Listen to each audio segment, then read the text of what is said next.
Welcome to filtered finance. स्वागत है दोस्तों आपका फिल्टर्ड फाइनेंस के डेली एनालिसिस में, जहां पे हम लोग हर दिन डिस्कस करते हैं कि कल मार्केट में क्या हो सकता है, नेक्स्ट वीक मार्केट में क्या हो सकता है। तो ऐसे ही आज भी हम लोग डिस्कस करेंगे, लेकिन उसके पहले क्या आप मार्केट देख रहे हो? किस लेवल से मार्केट भाग रहा है, क्या दौड़ रहा है, जंप एंड जंप लेते जा रहा है? तो ये सब कुछ क्यों हो रहा है, इसके पीछे के रीजंस क्या है, वो की रीजंस हम लोग आने वाले टाइम में देखेंगे। उसके अलावा 4 इयर्स में जो नहीं हुआ वो ये वीक में हुआ है, वो भी चीज हम लोग देखेंगे। एंड यस, मंडे को क्या हो सकता है, जो ये बुलिश रन है वो बेकरार रहेगा या फिर एक ड्रॉप आपको देखने मिलेगा आने वाले वीक में। तो ये सभी चीजें हम लोग आने वाले 10 मिनट्स में देखने वाले हैं। सो बी विथ मी। अगर आपने अभी तक फिल्टर फाइनेंस को सब्सक्राइब नहीं किया है तो पहले सब्सक्राइब कीजिए and yes, bell button hit कीजिए। And myself, Omkar Thakur, I am a SEBI registered research analyst having more than 8 years of experience in Indian stock market। तो आप ये जरूर देखना कि जिस भी पर्सन का आप गाइडेंस ले रहे हो वो रिलायबल है या नहीं। तो चलिए शुरू करते हैं निफ्टी से। तो यहाँ पे आप देखोगे डेली टाइम फ्रेम है, इसे मैं अभी पहले वीकली टाइम फ्रेम पे कर देता हूँ। ये आप देख पा रहे हो, वीकली पे एक बुलिश मारूबुजू कैंडल बनाया है, जो कि बहुत रेयर होता है। एंड ये बनाया है वो ठीक है, मारूबुजू है वो भी ठीक है, लेकिन ये कैंडल जो है मोर देन 1000 पॉइंट का है।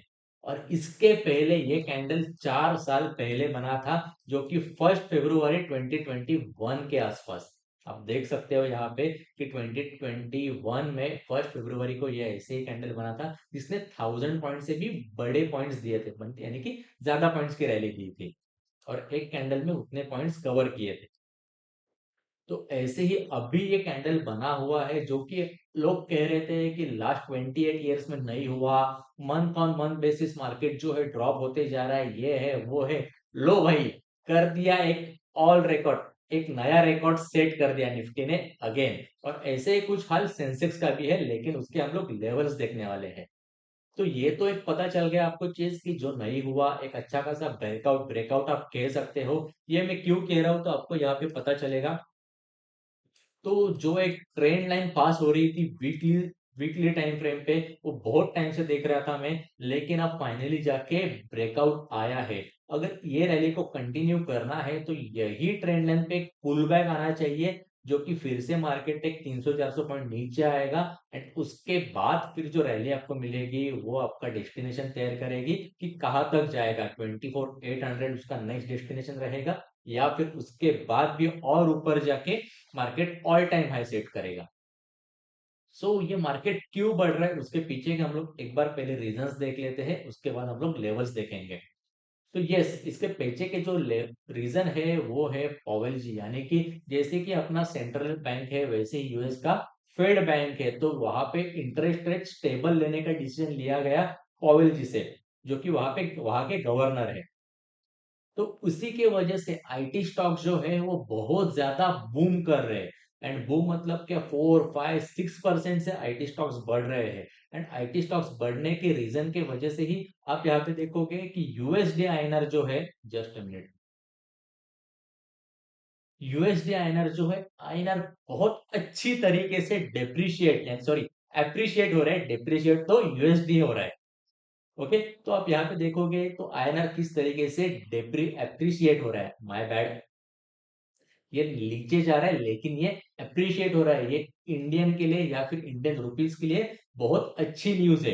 तो ये क्यों, तो आप देखोगे ऑल टाइम हाई जो है, एक सिंगल डॉलर के लिए आपको 88 रुपीज खर्च करने पड़ रहे थे। अभी इसी जगह पे आप देखोगे तो सिर्फ और सिर्फ 85.90 के आसपास आपको रुपीज खर्च करने पड़ रहे हैं, यानी कि रुपीज जो है वो अप्रिशिएट हो रहा है एंड यूएस डॉलर जो है वो डेप्रिशिएट हो रहा है। तो ये आप देखो कि अच्छी एक रैली दी थी, लेकिन उसे भी ब्रेक करते हुए अभी रुपीज जो है वो नीचे आ रहा है। तो ये तो एक चीज होगी, एंड इसी की वजह से आईटी स्टॉक्स जो है वो अच्छे खासे बूम हो रहे हैं। और यही जो रीजन है वो क्यों हो रहा है, तो पॉवेल जी अगेन, फेड जो है, इंटरेस्ट रेट जो है, जो हमें रिजर्व रखना पड़ता है, उसका जो इंटरेस्ट रेट है वो कट नहीं किया, यानी कि स्टेबल रखा है आने वाले 2 क्वार्टर्स में। तो एक तो चीज आपको पता चल गई। तो वैसे ही और क्या है, तो 52 वीक के आसपास जो स्टॉक्स है वो आप देखोगे, जस्ट मिनट,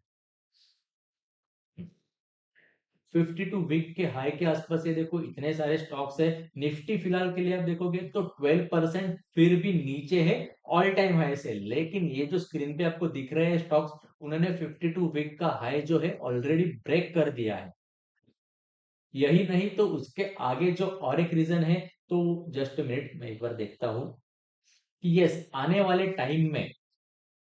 टाइम में ये देखा जा रहा है कि ये कहा जा रहा है कि फाइनेंशियल ईयर 24 एंड 25 के जो कंपनीज के रिजल्ट्स है, जो ईयरली रिजल्ट्स है, क्वार्टरली तो हो गए लेकिन ईयरली जो रिजल्ट्स है बहुत ज्यादा पॉजिटिव होंगे, और small cap and mid cap जो है बहुत ज्यादा आउट परफॉर्म करने के चांस है। तो इसी की वजह से मार्केट जो है बूम हो रहा है। एंड जो लास्ट रीजन जो है आप यहाँ पे क्लियर कट देख सकते हो कि अपना डीआई यानी कि म्यूचुअल फंड बोलो या फिर कोई इंश्योरेंस कंपनी बोलो, क्रेजीली बाय कर रहे हैं, एग्रेसिवली बाय कर रहे हैं, कंटिन्यूअसली बाय कर रहे हैं। और ये वीक में आपको ये भी देखने मिला कि यस, एफआईआईज ने भी बाइंग की है।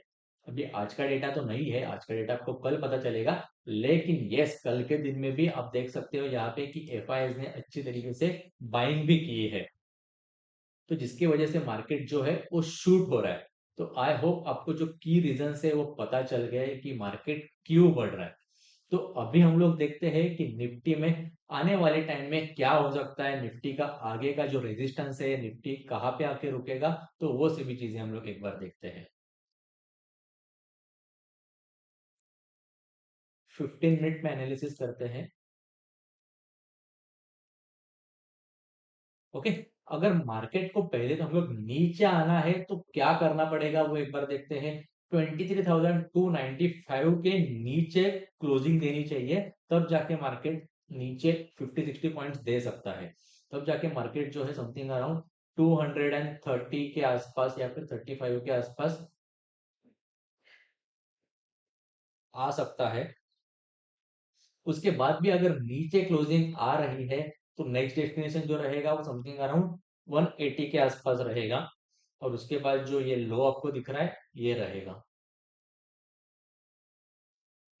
135 के आसपास, 23,135 के आसपास।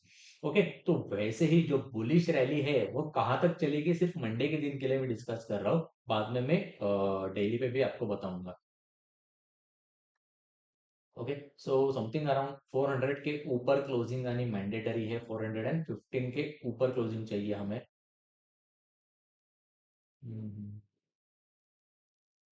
ओके, सो अगर ये क्लोजिंग हमें मिल रही है तो फर्स्ट टारगेट जो रहेगा 480 का रहेगा। उसके बाद 550 पे एक आपको रेजिस्टेंस देखने मिल सकता है। और इसके भी ऊपर चला गया तो डायरेक्टली 700 के आसपास जा सकता है। 700 लेकिन हम लोग 690 के आसपास पकड़ते हैं। ओके, तो ये लेवल से मंडे के लिए, लेकिन यहाँ पे पुल बैक आएगा तो प्रिकॉशन लेके ट्रेड कीजिए। और जो भी आप ट्रेड कर रहे हैं मेरा रिकमेंडेशन अगेन यही रहेगा कि यस, आप पहले पेपर ट्रेडिंग करना। उसके बाद अगर आपको कॉन्फिडेंस आ रहा है तो सिर्फ आप एक लॉट के साथ एक्चुअल में ट्रेडिंग स्टार्ट कर सकते हो। क्योंकि कॉन्फिडेंस बिल्डिंग या फिर डिसिप्लिन की कहिए, ट्रेडिंग में बहुत ज्यादा जरूरी है। पैसा तो बाद में भी बनेगा लेकिन पहले डिसिप्लिन लाओ। ओके, सो यहाँ पे आप देखोगे तो अभी हम लोग ने एक ट्रेड भी दिया था निफ्टी का, आज के दिन में, कल के दिन में भी दिया था, जो कि अच्छा खासा हिट हो गया। और आप देखोगे तो 60 पॉइंट्स की भी आपको रैली, 50 पॉइंट्स की आपको रैली आप यहाँ पे दिखाई देगी। और ऐसे ही आज हमने 935 के आसपास एक ट्रेड दिया था, जो आप यहाँ पे देखोगे तो यस, समथिंग अराउंड इसकी 129 के आसपास एंट्री थी। एंड 155 पे फर्स्ट टारगेट हिट हो गया, लेकिन उसके बाद का अपडेट नहीं किया है। तो 935 के बाद हम लोग एक बार देखते हैं कि कहाँ तक मार्केट चला गया, क्योंकि बुलिश रैली तो डेफिनेटली बहुत अच्छी आई थी। ये देखिए 23,250 का जो सी था, तो आप देखोगे ऑलमोस्ट ये 250 तक चला गया, यानी कि 125 की एंट्री थी और 125 थी राइट, 129 की थी। तो यस, ऑलमोस्ट ये पैसा जो है डबल बन गया है।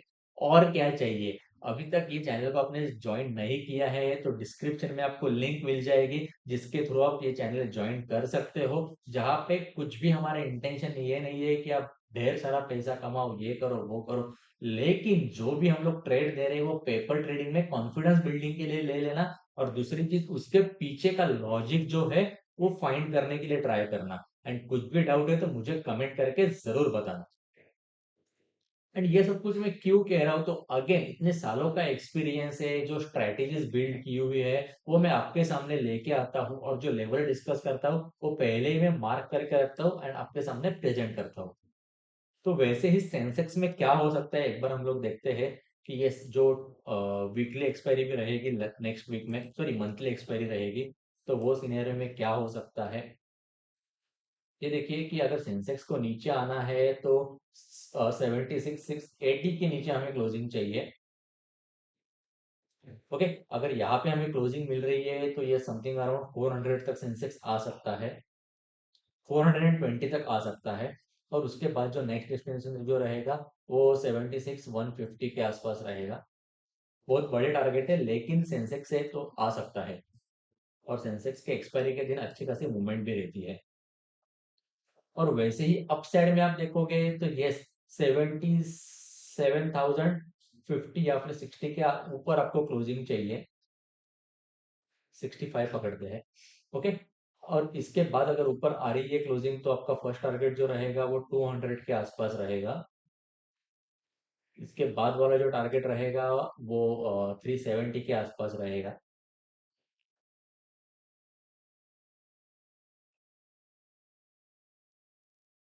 ओके, और उसके बाद जो नेक्स्ट टारगेट रहेगा वो समथिंग अराउंड 500 के आसपास रहेगा। ओके, तो आई होप आपको लेवल्स पता चल गए हैं। अगर अगेन अपने फिल्टर्ड फाइनेंस को सब्सक्राइब नहीं किया है तो पहले सब्सक्राइब कीजिए। क्यों ये मैं कह रहा हूँ कि जो भी हम लोग डेली एनालिसिस करते हैं, एटलीस्ट आपका वो कॉन्फिडेंस बढ़ा के जाएंगे। अगर आपने ये वीडियो आपके फ्रेंड्स और फैमिली के साथ भी शेयर किया तो उनको भी पता चलेगा कि ये यहाँ पे हर दिन आफ्टर मार्केट एनालिसिस होता है और कल के दिन के लिए लेवल्स भी डिस्कस होते हैं। ओके, तो अगर आपने टेलीग्राम चैनल ज्वाइन नहीं किया है तो वो भी ज्वाइन कर लेना। और किसी भी स्टॉक के बारे में आपको एनालिसिस चाहिए तो मुझे कमेंट करके बताना। So yes, thank you so much and happy trading and happy weekend guys. और जो भी आपको डाउट्स है तो मुझे कमेंट करके जरूर बताना। Thank you so much.